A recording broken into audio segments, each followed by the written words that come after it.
Okay, the reading for this week is the next part in our series on pre-modern, medieval, early modern, and Meiji period Japanese civilization, culture, history. Today we will be reading excerpts from the Reform Edict of Taika. Okay, this is a very important document from the 7th century, early 7th century, 604 is the date. We've already read some materials about Shotoku Taishi, or Prince Shotoku. This is another one having to deal with him. So if you haven't watched the previous video on Shotoku Taishi, or Prince Shotoku, watch those and then move to this one. Okay, and once again, this English translation of the Reform Edict of Taika of the document was taken from a documentary history, The Dawn of History to the Late Tokugawa Period, edited by David Liu. I'll provide a link to that book in the description below, so you can purchase it and follow along. And the PDF worksheets that we're using were compiled by somebody at Columbia University. I'll provide a link to that as well. All right, excerpts from the Reform Edict of Taika. This is, okay. Let me read the introduction before I move to the excerpts. In the decades after the death of Prince Shotoku Taishi, and in spite of the vision articulated in his constitution of 604, so we've already read his 17-article constitution, remember? Clan rivalries continued to characterize Japanese political life. Finally, in 645, a coup d'etat brought to power a new group of leaders with a renewed commitment to the remaking of Japan's government on a Chinese model. In a series of edicts, the court sought to centralize political power, create state institutions mirroring China's imperial bureaucracy, and established national land holding and taxation systems. Many historians have considered the Taika reforms the genesis of the Japanese imperial state. Taika was the reign and era name assumed by the Emperor Kōtoku in 645. In keeping with the reformist spirit of the day, Taika means great transformation. So it's written O Bakeru is the kanji for it. Okay, so here are excerpts from the document. And as always in these videos, we jump around from early Japanese antiquity all the way to the Meiji period. So as soon as you start each of these videos, make a note of where we are in the chronology of Japanese history. And as always, I'll provide a chronology of the major dates of the major Japanese eras in Japanese history in the description below, so review that. Alright, here is the excerpts. As always, there is a shorter version and a longer version. I'll read the longer version, but I will start with the study questions that are on your worksheet. Question number 1. How do you think you would have responded to these reforms if you were a regional clan leader in Japan in 646? Would you have been angered by them, or would you have supported them? Would you have been in favor of them or not? Question number 2. What new authority would these reforms give the emperor? Okay, so how does the status and power of the emperor change according to this new reform? Question 3. What Chinese elements can you see in these reforms? Okay, so where do you see Chinese? Are there any Confucian elements, any Taoist elements, any probably Confucian elements? So identify the Confucian or Chinese elements, underline them, and we'll discuss them in class. Question number 4. Do you think it was easy for the Japanese imperial court to implement these reforms? Why or why not? So do you think they encountered any resistance in their implementation? Alright, it's raining outside. We might have a little thunder to accompany our video. Alright, here are the excerpts from the Reform Edict of Taika. As soon as the New Year's ceremonies were over, the emperor promulgated the following edict of reforms. Edict 1. Let the following be abolished. The titles held by imperial princes to serfs granted by imperial decrees, koshiro. So these titles held by imperial princes to serfs granted by imperial decrees must be abolished.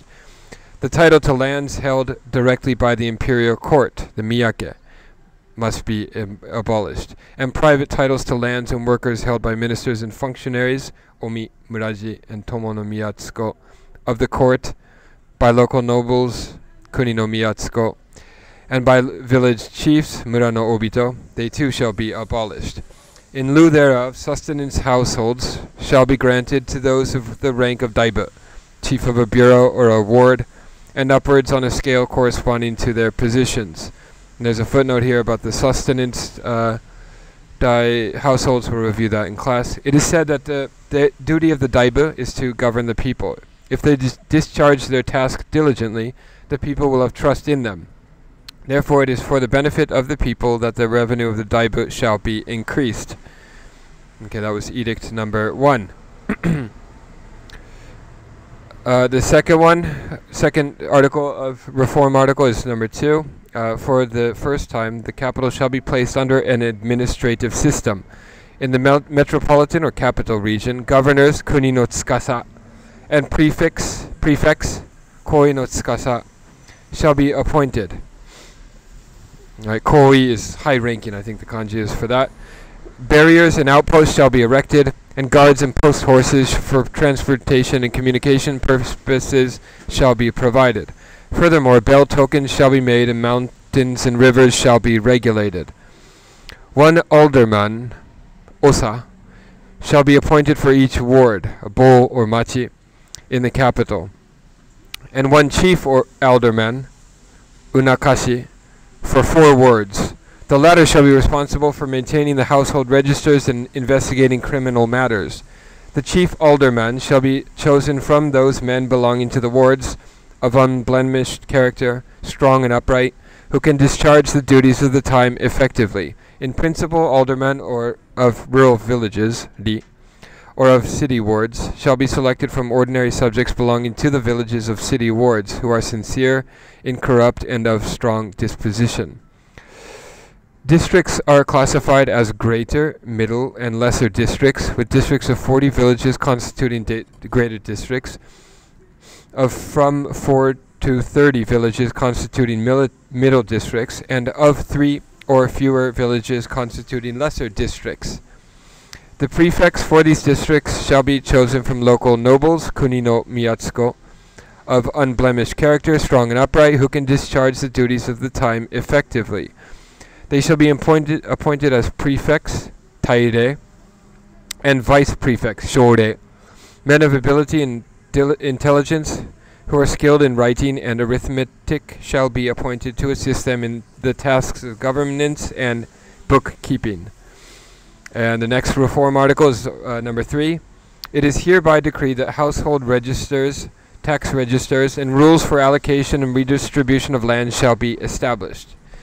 Each 50 households shall be constituted into a village, a di, the kanji for sato, a village, and in each village there shall be appointed an alderman. He shall be responsible for the maintenance of the household registers, the assigning of sowing of crops and cultivation of mulberry trees, prevention of offenses, and requisitioning of taxes and forced labor.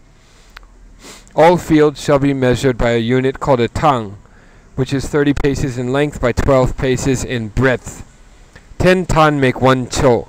For each tan, the tax, so or denso, shall be 2 sheaves and 2 bundles of rice. For each cho, the tax shall be 22 sheaves of rice. And then Reform Article 4 is the last one here on your sheet, on your worksheet. Old taxes and forced labor shall be replaced by a system of commuted taxes based on the size of the rice fields, the dencho. These taxes shall consist of fine silk, coarse silk, raw silk, and floss silk, which are to be collected in accordance with what is produced in the locality. For each cho of rice field, the rate shall be 1 rod, i.e. 10 feet, of fine silk. For 4 cho of rice field, the rate shall be 1 piece of fine silk, which is 40 feet in length by 2.5 feet in width. If coarse silk is substituted, the rate shall be 2 rods per cho, and 1 piece of the same length and width as the fine silk for every 2 cho. A separate household tax, a kocho, shall also be levied, under which each household shall pay 1 rod and 2 feet of cloth, and a surtax consisting of salt and offerings. The latter may vary in accordance with what is produced in the locality. With regard to horses for public service, 1 horse of medium quality shall be contributed by every 100 households, or 1 horse of superior quality by every 200 households. If the horses have to be purchased, each household shall contribute 1 rod and 2 feet of cloth toward the purchase price. With regard to weapons, each person shall contribute a sword, armor, bow and arrows, a flag, and a drum. Under the old system, 1 servant was supplied by every 30 households. This system shall be altered to allow every 50 households to purchase 1 servant to work for various officials. These 50 households shall be responsible for providing rations for 1 servant, by each household contributing 2 rods and 2 feet of cloth and 5 masu. Masu is or sho. It can also be read that kanji, and that equals 1.638 quarts. 5 masu of rice in lieu of service. Yo ori ori chikara shiro. Right. Waiting women in the palace shall be selected from among good-looking sisters or daughters of officials of the rank of vice prefect or above. Every 100 households shall be responsible for providing rations for 1 waiting woman. The cloth and rice supplanted in lieu of service, yo, shall in every respect follow the same rule as for servants. Alright, that's the end of this worksheet. We'll discuss it more in depth in class and go over the study questions. That is all for now. I will see you then. Goodbye.